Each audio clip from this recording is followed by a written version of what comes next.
Chapter 1. It was supposed to be his birthday party, but then my husband, the one who'd been dead for 10 fucking years, strolled in, and he wasn't alone. He had her, his precious Chloe, and their 2 sons right beside him. One of his asshole buddies slapped him on the back, laughing. Ethan, man, that whole playing dead stunt? Genius. Seriously, Hollywood should give you an Oscar for that performance. Remember how Sarah was running around, pregnant and frantic, looking for you? Everyone called her a pathetic, clingy bitch. God, that was hilarious. Ethan scoffed. If she hadn't been so fucking desperate to trap me into marriage, Chloe wouldn't have gotten so devastated she tried to kill herself. She needed to learn what it felt like to be dumped. Unless she gets on her knees and begs Chloe for forgiveness at this party tonight, she and that little bastard she was carrying can forget about ever having my name. He looked so damn smug saying it, like he couldn't wait to see me groveling and sobbing at his feet, but the joke was on him. He had no idea his little death at sea charade fell apart years ago. His bullshit stunts tanked the company stock. We were facing bankruptcy within days. The stress gave his father a massive heart attack. He died right there, full of anger and regret. Before anyone could even call 911. His mother blamed me for everything. She went completely insane, grabbing a knife and lunging at me, and I was 8 months pregnant. The cold steel plunged into my stomach, blood poured out.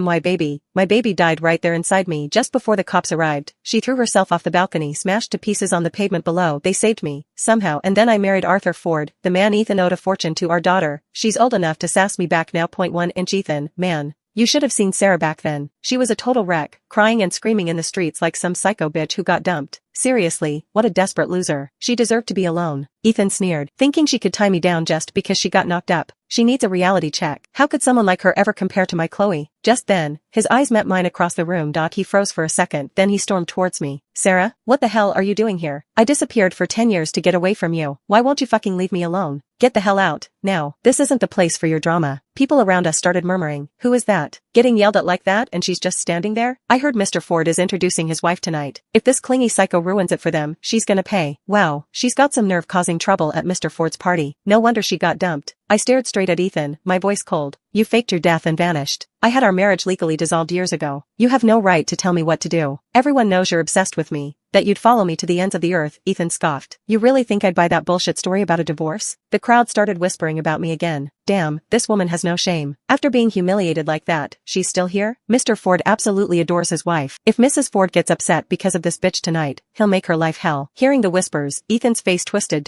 He grabbed my arm hard. Get the fuck out of here. Stop being an eyesore. He'd worked his ass off just to get invited to this party. He was terrified I'd screw up his chance to suck up to Arthur Ford. He started shoving me roughly towards the exit. Just then, Chloe walked over, holding her 2 boys' hands. She looked me up and down, her voice dripping with fake innocence. Sarah, honey, it's been 10 years. Why are you making such a scene the moment we see each other? I know it must have been hard, raising a child all alone these years. If you're angry, blame me. Don't make things difficult for Ethan. Whatever you're feeling, just take it out on me, okay? Please don't cause a scene here. Everyone's watching. Her words, pretending to help, just poured gasoline on Ethan's fire. He glared at me, spitting venom. He accused me of deliberately starting shit. Looking at those 2 faces, the horror of our wedding night flooded back. That night, I was so excited, waiting for Ethan, ready for our life together. Then his phone rang. It was Chloe, threatening suicide. He didn't even offer an explanation. He just grabbed his jacket and ran out, staying away all night. The next day, the story was all over town. I was a laughingstock, the pathetic girl who threw herself at him. I yanked my arm free from Ethan's grip. My eyes bored into Chloe. Aren't you tired of pretending? Because I'm sick to death of watching your little act. Sarah, I know you don't like me, Chloe whimpered, but I never meant to hurt you.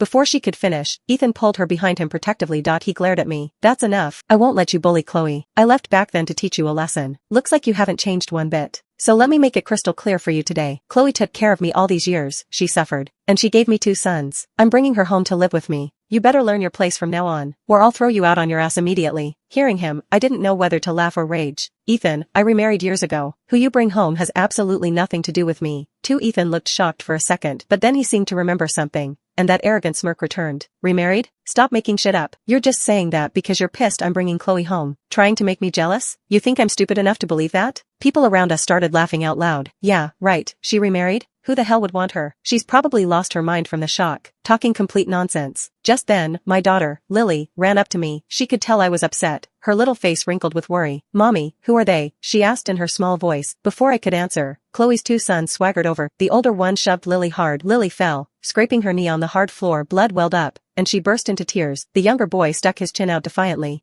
Like you could steal our daddy, he sneered. I lunged forward, pushing those 2 brats away from my daughter. As I turned to check on Lily, someone kicked me hard in the lower back. I stumbled forward, catching myself on the floor. My palm scraped against the marble. leaving bloody streaks. Before I could even process the pain, Ethan was standing over me, looking down his nose. Sarah, what the fuck is wrong with you? Attacking innocent children. Then, he kicked me again, hard, in the shoulder. The toe of his expensive shoe slammed against my bone. Pain shot through me, making me gasp. I pushed myself up, struggling to my feet. Every cruel thing he'd ever done flashed through my mind. Old wounds and fresh anger boiled up inside me. I swung my hand back and slapped him across the face. Hard. Ethan, you're not even human. He clutched his cheek, staring at me in disbelief. Chloe rushed to his side, clinging to his arm, her voice soft and pleading. Ethan, honey, Sarah didn't mean to hit you, I'm sure. Don't be angry. It's all my fault. I should have watched the children better. Her words instantly erased the flicker of doubt in Ethan's eyes. His face hardened with fury again. Sarah, you're not worth even a single strand of Chloe's hair. Looking at this stranger before me, this man I once loved, a cold laugh echoed in my chest. I remembered being a kid, when bullies tore up my homework or stole my lunch money. Ethan would beat the crap out of them. He'd stand tall and tell the whole school, Sarah's my girl. Anyone messes with her, messes with me. After that, nobody dared touch the girl protected by the toughest kid in school. Under the cherry blossom tree in the schoolyard, Ethan ruffled my hair. When we grow up, I'm gonna marry you and protect you forever, he promised. I blushed and nodded, believing every word. So when our families arranged our marriage, I thought it was a fairy tale come true until our wedding night. That's when I learned about his one true love. Ethan looked like he was about to explode again, but seeing my silence, a flicker of guilt crossed his face. Chloe's eyes filled with tears, ready to spill over. Ethan, she sniffled, Sarah must still love you so much. She just lost her temper for a moment. That's why she went after the kids. Please, just forgive her this once. Whatever guilt Ethan felt vanished instantly, washed away by Chloe's performance. He suddenly snatched a wine glass from a passing waiter's tray and threw the contents right at me. Cold wine soaked through my dress instantly. I stood there, dripping and humiliated. The room erupted in gasps and whispers. You're fucking insane.